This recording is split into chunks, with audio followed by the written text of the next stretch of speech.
That's right, Tracy. A stunning announcement today from state police who have been working hard on this case for 35 and a half years. Under arrest tonight, 55-year-old Philip Scott Fournier, known better as just Scott Fournier. He's from East Millinocket. It's 10:25 p.m. in a quiet Maine mill town, and Pamela McLain is looking at a road that won't give her daughter back. The porch light has been burning for hours, long enough to feel like an accusation. 16-year-old Joyce said, "See you later, Mom," before stepping out for a run. She never returned, and the terrifying truth about what happened to her would stay buried for 37 years. Something has already gone permanently, irreversibly wrong tonight. Nobody in this town knows the shape of it yet. It will take 37 and a half years for that shape to finally come into focus. And even then, some of the edges will still be blurred. You're watching Crime Narrator. New here? Hit subscribe. It keeps us digging. Now, back to East Millinocket, Maine. Joyce Marie McLain was born in 1963, the older of two daughters, in a mill town where everybody's father seemed to work the same shift at the same paper mill, and everybody's kids grew up walking the same handful of streets. By the summer of 1980, she was 16 years old, and if you asked anyone in that town to describe her, you would get the same answer in 5 different sets of words. She did everything, and she did it well. She was an honor student. She was a cheerleader. She held a leadership position in her student body. She played in the school orchestra, and her favorite instrument was the saxophone, though people who knew her said she could pick up almost any instrument and be playing it competently within days. She composed her own music, not covers, not assignments for class. Her own compositions, written because the impulse to make something was simply part of her. She had a little sister, Wendy, who watched her the way little sisters watch the person they most want to become. She had just gotten her driver's license. She was turning 17 in September, and she already had a party planned, a big one, at the beach with a band and a guest list that would fill up every corner of a Maine summer evening. She was thinking about college. She was thinking in the ordinary, hopeful way that 16-year-olds think, about a future that stretched out ahead of her in every direction. She had recently taken up running again, seriously this time, because she wanted to make the soccer team as a fullback that fall, and fullbacks need to be fast. Picture her saxophone case, sitting by the door of her bedroom, worn soft at the corners from how often it traveled with her. Picture the notebook where she wrote out her own compositions by hand. Those are not dramatic objects. They are ordinary objects, the kind every talented, busy 16-year-old accumulates without thinking twice about them. That is exactly what makes them unbearable to look back on now. Here is a small detail, almost nothing on its own. She ran the same loop most evenings, behind the school, around the ball fields, a route her neighbors could set their watches to. It would matter later. It would matter more than anyone could have predicted. August the 8th, 1980, began like any other Friday, until every ordinary choice Joyce made that day quietly became a clue. Morning and early afternoon. Joyce is babysitting. It is the kind of small-town summer job every responsible teenage girl in a place like East Millinocket takes on. And Joyce is reliable, so she gets asked often. Later in the day, she gives piano lessons. One more thing she is good at. One more thing she does for other people without being asked twice. By early evening, her obligations for the day are done. She is home. She is deciding how to spend what's left of the light. At around 7 o'clock, maybe 7:10, she laces up her running shoes. She puts on that pink, blue, and white terry cloth jogging outfit, the one her mother will later describe to a judge in exact, aching detail, because a mother remembers exactly what her daughter was wearing the last time she saw her alive. She crosses the road. She turns back. "See you later, Mom." And then she runs her familiar loop toward Schenck High School, toward the ball fields behind it, into the last hour of daylight this town will ever let her have. A witness places her near the school not long after she starts running. That is the last confirmed sighting. By 8:30, she is not home. By 9, Pam McLain is genuinely afraid. By that night, neighbors are already out with flashlights, calling Joyce's name into the trees behind the school, because that is what a town like this does when one of its own goes missing. It does not wait for permission, and it does not wait for daylight. Here is what none of them knew, standing out there in the dark, calling her name. They were searching in almost exactly the right place. The search stretched into a second day and then a third. Volunteers walked grid lines through brush and forest that most of them had walked 100 times before, as kids, without ever once thinking of it as a place where something terrible could happen. On the morning of August the 10th, at around 6 a.m., a young man named Peter Larley, a family friend, not much older than Joyce herself, was searching an area near a power line clearing behind the athletic fields. And there, in that clearing, he found her. We will not describe what he saw in graphic terms. That is not what this case needs from us, and it is not what Joyce deserves. What we will tell you, plainly and with the restraint her memory is owed, is this. Joyce McLain had been struck in the head. She had sustained fatal injuries to her head from a heavy object. Her hands were bound behind her back with a strip of blue cloth. She was found wearing only her socks and running shoes. The medical examiner determined that she had not been sexually assaulted, despite how the scene initially appeared. That fact, the absence of assault, would go on to matter far more than anyone in that first horrified week could have guessed. And here is the uncomfortable truth investigators had to face almost immediately. Nature had already gotten to the crime scene before they could. A powerful overnight thunderstorm rolled through the region in the hours after Joyce was killed, drenching the wooded clearing for 2 straight days before her body was found.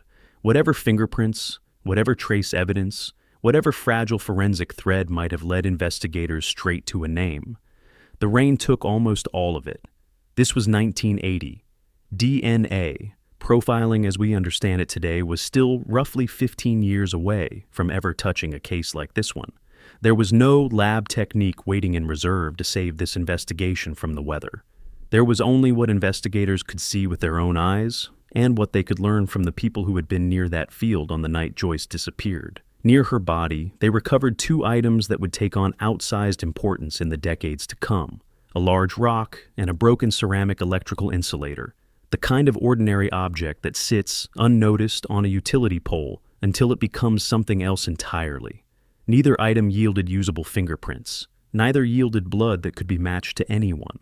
What the investigation did have, right away, was a town full of theories and a handful of names. Here is what the investigators believed almost immediately, and would go on believing with growing certainty for the next 36 years. They thought they already knew who did this. His name was Philip Scott Fournier. He was 19 years old, a local man, and on the very same night Joyce disappeared. Just hours later, in the middle of the night, he broke into a garage, stole a fuel truck, and crashed it violently in the neighboring town of Medway. The crash caused severe head trauma and put him into a coma that lasted more than a week. Think about what that timing does to an investigator's instincts. A girl is murdered. Hours later, a young man from the same small town is racing through the dark in a stolen truck, badly enough that it nearly kills him. He would later tell people the crash was an attempt to end his own life. Was that a coincidence? Investigators did not think so. Fournier became a person of interest almost immediately, though the public would not learn that for almost 30 years. Here is what nobody outside the investigation knew yet. Fournier was about to start talking, and what he said would tangle this case, rather than untangle it, for decades. In May of 1981, less than a year after the murder, Fournier went first to his pastor, the Reverend Vinyl Thomas, and confessed to killing Joyce McLain. He told his mother and stepfather the same thing, in words his mother would later repeat, under oath, almost 4 decades on. "Yes, Mama, I killed Joyce McLain. I didn't mean to." He repeated a version of that confession to investigators that same year. And here is the detail that should have ended this case in 1981, and instead became the reason it dragged on for another 35 years. Fournier told police he had sexually assaulted Joyce before killing her, but the medical examiner's findings did not support that. There was no evidence of a sexual crime, so investigators were left holding a confession that partially matched the crime and partially contradicted it. If he was wrong about the assault, how much of the rest of his story could they actually trust? Fournier was not arrested, and once that door of doubt opened even slightly, he walked straight through it. He recanted. He changed his story, and then he kept changing it for the next 3.5 decades, in interview after interview. Here is what did not change, no matter how many times his story shifted. one detail he gave the Reverend Thomas in that very first confession. When the minister asked him directly whether he had assaulted Joyce, Fournier answered no, and gave a reason. It was the wrong time of the month, he said. Investigators had never released that detail publicly. Joyce had, in fact, been having her period at the time of her death. It was not something a stranger would know. It was not something a guest could produce. It was the kind of detail that lives in exactly one place, in the mind of whoever was actually there. Call it the holdback detail. It is the single thread that will eventually hold this entire case together. But knowledge is not the same thing as proof, and in 1981, with no forensic evidence and a suspect who kept unsaying what he just said, prosecutors did not believe they could take this to a courtroom and win. Here is what did not happen next, and it matters. Investigators did not simply lock onto Fournier and stop looking. In those early years, and for a long time afterward, this case carried more than one shadow. There was the theory of the hangout spot near where Joyce's body was found, a place local teenagers were known to gather in the evenings, sometimes drinking. And for a while, investigators had to seriously consider whether Joyce had simply run past the wrong group of people on the wrong night. There was the theory of the outsider.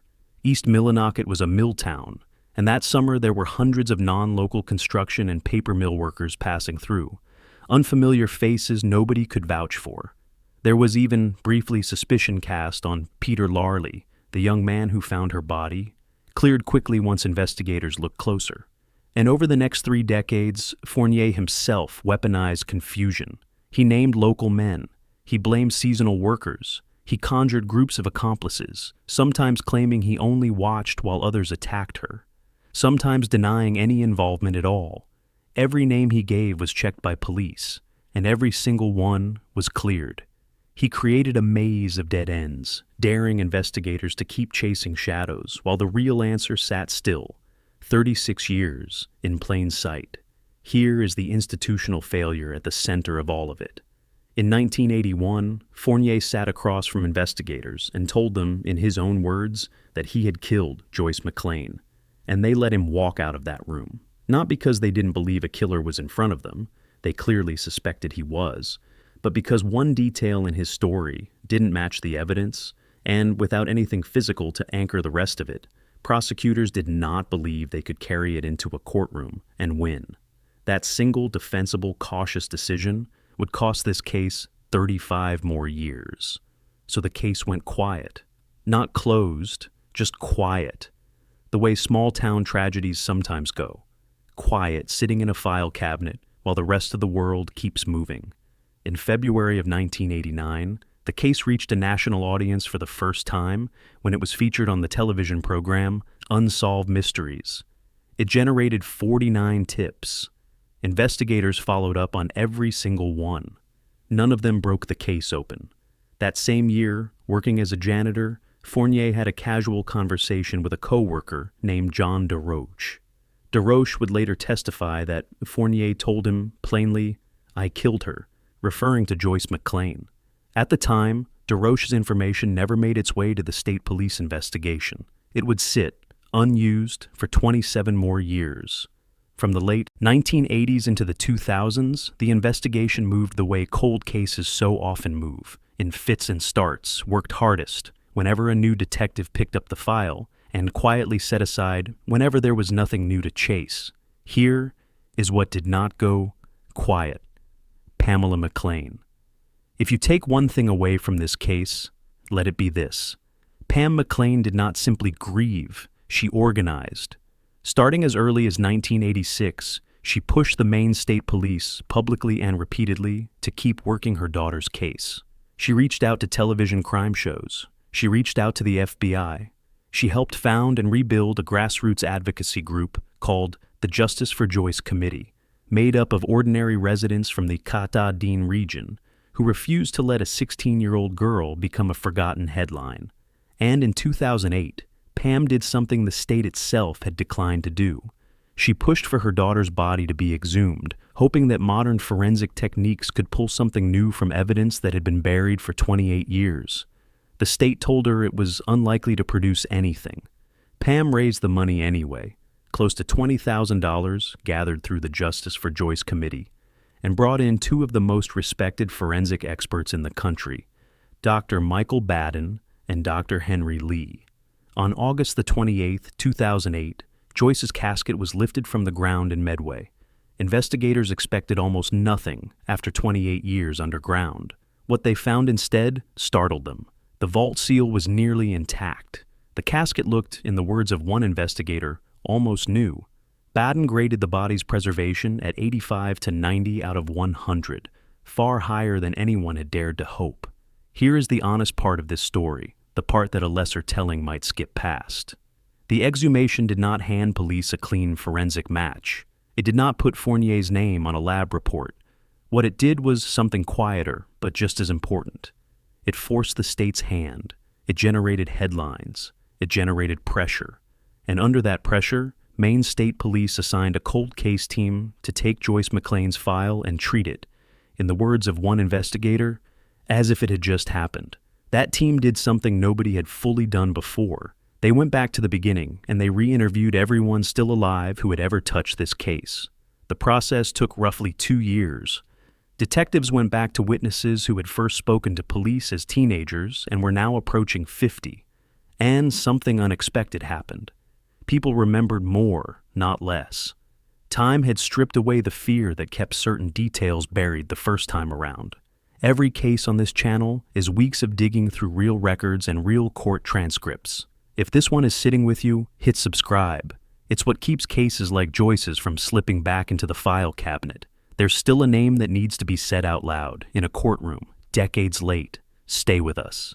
In 2009, something happened in an entirely different courtroom that would change the public shape of this case forever. Fournier was convicted on unrelated federal charges involving illegal digital material unrelated to Joyce's murder. At his sentencing, the federal judge said something on the record that had never been said publicly before. He identified Philip Scott Fournier as a person of interest in the death of Joyce McLain. For the first time, what investigators had believed for nearly 3 decades was now a matter of public record. That same year, Joyce's grave and a small memorial near where her body had been found were vandalized more than once. Nobody could say for certain whether it was connected to the case.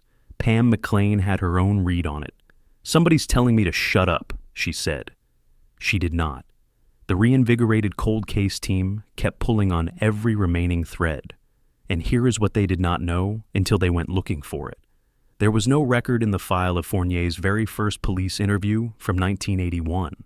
It had simply never been properly documented. Investigators traced the gap back to the Reverend Vinyl Thomas and asked him, for the first time on the record, exactly what he remembered. He remembered all of it, including the holdback detail. Investigators also went back to John DeRoche, the co-worker Fournier had confessed to in 1989. His account of that conversation had never been formally used. Now it would be. And they started asking a different kind of question about the months before the murder. Not just what happened that night, but what led up to it. What they learned was that Fournier appeared to have developed a fixation on Joyce in the weeks before her death. She had been jogging her familiar loop regularly, training for soccer season, and witnesses would later testify that Fournier had seen her running past on more than one occasion. Not long before the murder, he told his stepfather, out of nowhere, that he was thinking about taking up running himself. It was not a hobby that had ever interested him before. On March the 4th, 2016, nearly 36 years after Joyce disappeared, Philip Scott Fournier was arrested and charged with her murder. Here is the uncomfortable truth this case forces you to sit with. He was not caught by a lab. He was not caught by a fingerprint, or a strand of DNA, or a single dramatic piece of physical evidence. There was none.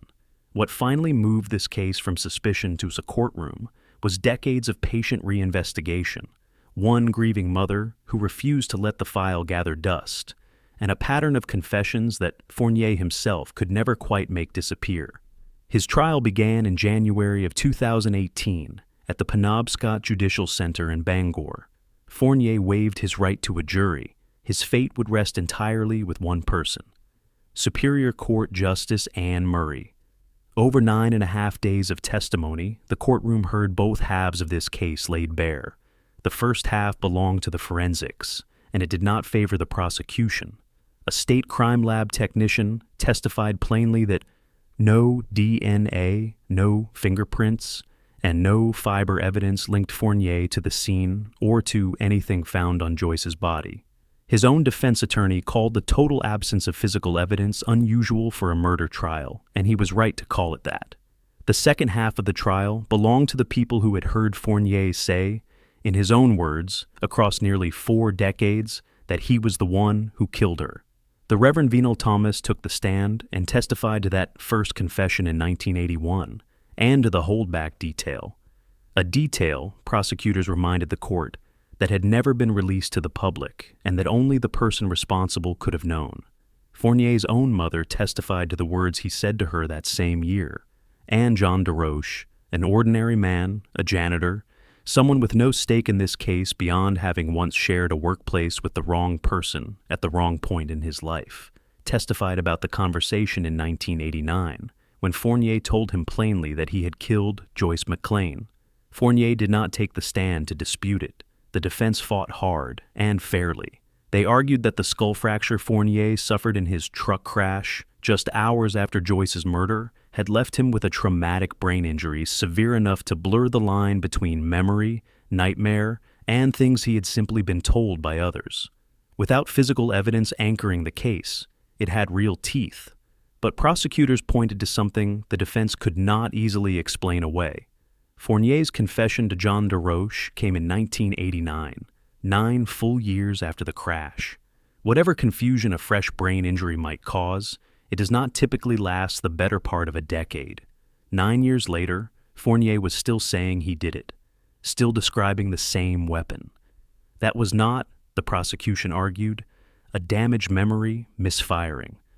That was the truth, finally leaking out, on its own terms. On February the 22nd, 2018, in a courtroom packed with people who had waited most of their lives for this moment, Justice Anne Murray read her verdict aloud. She explicitly rejected the defense's argument that Fournier's brain injury made his confessions unreliable, noting that his memory of other events from that same period remained clear and consistent. What failed to hold together, she found, was only ever the part of his story that pointed away from his own guilt. Guilty, on the charge of murder. 37.5 years. That is how long it took for one word to finally be spoken in a courtroom that Joyce McLain's family had waited their entire adult lives to hear. Pamela. McLain would later say she was the happiest mother you will ever see. She said it took 37.5 years and that they had made it, together, all the way to the end. 2 months later, at sentencing, Justice Murray called what happened to Joyce a cruel and violent act. Fournier was sentenced to 45 years in prison. He addressed the court himself, saying he was torn up by what he had heard from Joyce's family and friends, even as he continued in that same breath to maintain his own innocence. Pam McLain was too ill to attend the sentencing in person. Her written statement was read aloud on her behalf. In it, she said that for nearly 40 years, Joyce had been dead while her killer remained free, and that by his own words, Fournier had spent those years outsmarting the state police. She wrote about what her surviving daughter, Wendy, had lost, not just a sister, but the ordinary, unburdened life she should have gotten to live alongside her. There was no more music, Pam wrote of their home after Joyce's death. No more laughter. Fournier appealed. In February of 2019, Maine's Supreme Judicial Court heard his case and unanimously rejected every argument his attorneys raised, including the claim that his confession to the Reverend Thomas should never have been allowed into evidence at all on the grounds of religious privilege. The court ruled that Fournier had waived that privilege the moment he also told his own parents what he had done. The conviction stood. It stands today. Think for a moment about what proximity actually meant in this case. Philip Scott Fournier did not vanish after 1980. He did not flee the state, or change his name, or disappear into some other life far from East Millinocket. He stayed. He lived in the same small town as Joyce's family for decades. Walking streets they walked, existing inside the same tight small town geography as the people he had shattered. For 36 years, the McLain family could not know whether the man responsible for their daughter's death was a stranger who had already moved on, or someone they might pass on the sidewalk without ever knowing it. He had been close the entire time. Here is what changed because of this case, beyond one man behind bars. Joyce McLain's murder became one of the longest homicide investigations in Maine State Police history to ever end in a conviction, and the sheer length of her case helped motivate state lawmakers to create Maine's first dedicated cold case unit. And here is what remains genuinely unresolved, because closed and fully explained are not always the same thing. There was never any physical evidence placing Fournier at that scene. Not in 1980, not after the 2008 exhumation, not at trial in 2018. The conviction rests entirely on the pattern and content of his own words, spoken and unsaid, across nearly 4 decades. For some people close to this case, that will always be enough. For others, it will always leave a small, permanent shadow of doubt. Even Fournier's own defense attorney said, on the courthouse steps, that regardless of the verdict, some doubt would linger. He was not wrong to say it. Let's go back to who Joyce actually was, one more time, because a case like this can swallow a person whole if you let it. She was 16. She was an honor student. She was a cheerleader. She played the saxophone, and she wrote her own music, and she could pick up almost any instrument you handed her. She was the kind of older sister a little girl named Wendy looked up to without even having to try. She had just gotten her license. She had a birthday party already half planned in her head, down at the beach, with a band, and everyone she loved in one place at the same time. She should be 62 years old today. She should have gone to that birthday party. She should have made the soccer team. She should have gone to college and composed more music and maybe taught piano to her own kids someday, the same patient way she taught it to other people's kids that last ordinary Friday of her life. She meant it, that Friday, the way anyone means it, as a small, unremarkable promise made 1,000 times before, that this would simply be one more evening like all the others. If there is one thing this case should leave you with, it is not fear of the woods, or fear of strangers, or fear of running alone at dusk. It is this: the people closest to a tragedy are sometimes the ones who have to do the work that institutions won't. Pam McLain was told, more than once, that pushing further would not matter. She pushed anyway. If you love someone, and a system tells you to stop asking questions, you do not have to listen. Justice in this case did not arrive quickly, and it did not arrive cleanly, but it arrived. And it arrived because one mother decided that 37 years was not the same thing as forever. If this case stayed with you, hit like, subscribe, and tell us which moment landed hardest for you. We'll see you in the next one. No case stays cold forever.